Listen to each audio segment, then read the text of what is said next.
중국 합작. 이래서 어렵다. 태국 원조 레드불. 중붉은소의 상표권 뺏겼다. 중국 황소가 태국 황소를 이겼다. 태국 에너지 드링크 브랜드 레드불이 중국 내 생산, 판매 권한을 둘러싼 법정 다툼에서다. 중국 법원은 태국 원조 기업 TCP그룹과 중국 합작법인 레드불 차이나의 소송에서 중국 회사인 레드불 차이나의 손을 들어줬다. 레드불은 외국 기업이 중국 파트너와 합자 형태로 중국에 진출한 후 무릎 꿇은 또 다른 사례란 평가가 나온다. 레드불 차이나는 중국 남부 광둥성 선전시 인민법원이 레드불 차이나가 중국에서 레드불 브랜드 음료를 생산, 판매할 독점권을 갖고 있다고 판결했다고 지난달 29일 밝혔다. 1995년부터 50년간 레드불 차이나의 중국 내 레드불 음료 독점 운영의 합법성이 확인됐으며 중국에서 TCP나 제3자가 같은 제품을 생산, 판매하는 행위의 불법성이 확정됐다는 게 레드불 차이나의 설명이다. 판결 결과와 관련 태국 TCP그룹은 이번 판결은 1심 판결로 아직 효력이 발생하지 않았으며 항소 절차를 시작했다는 입장을 지난달 30일 밝혔다. TCP는 이번 판결이 50년 조항의 유효성에 대해선 어떤 인정도 하지 않았다며 합자사인 레드불 차이나가 밝힌 1995년부터 50년 동안 레드불 차이나가 중국에서 레드불 음료를 독점적으로 운영하는 합법성을 인정했다는 게 판결의 내용이 아니다라고 했다. 중국 합자사를 세우면서 합의한 협력 시한이 20년인지 50년인지가 두 회사 간 6년여간 싸움의 핵심 쟁점 중 하나다.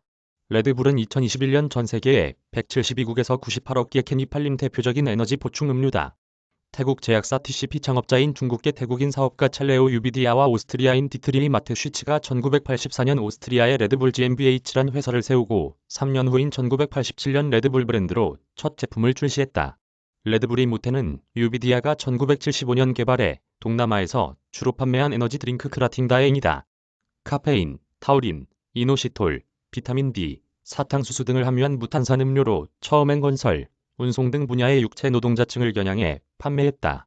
마테쉬츠는 독일 제약회사 블렌닥스의 마케팅 임원으로 일하던 중 태국 출장 중에 크라팅다행을 맛보고 시차로 인한 피로가 풀리는 것을 경험했다고 한다.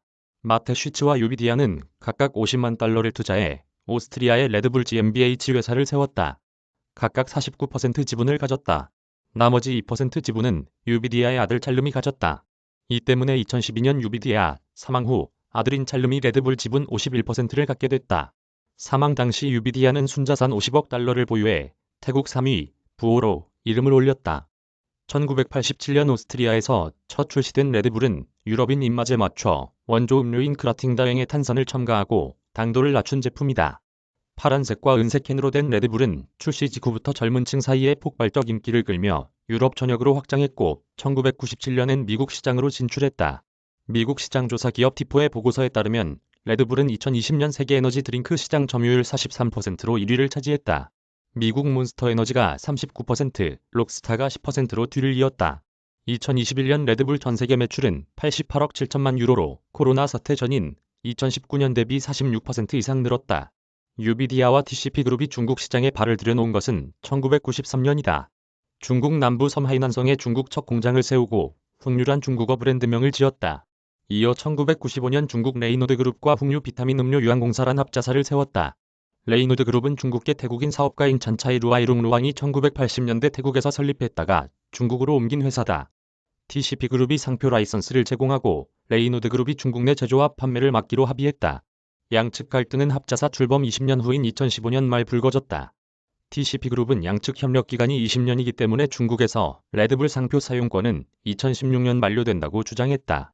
반면 레이노드 그룹은 1995년 11월 체결한 합의서를 내밀며 합자사인 레드불 차이나가 2045년까지 50년간 중국에서 레드불 음료를 생산, 판매할 독점권을 갖고 있다고 주장했다. 양측은 상표, 제품, 판매권을 놓고 맞소송을 내며 소송전에 돌입했다. 양측 파트너십은 2018년 9월 공식 종료됐으며 현재 레이노드 그룹이 중국 사업을 지배하고 있다. TCP그룹은 선전시, 법원, 판결과 레드불 차이나의 성명 발표와 관련 지난달 30일 판결문엔 절차적으로나 실체적으로나 중대한 잘못이 있다며 이번 판결문이 합자사인 레드불 차이나의 레드불 상표 사용 권한 만료와 운영기간 만료 사실을 변경할 수 없다고 했다.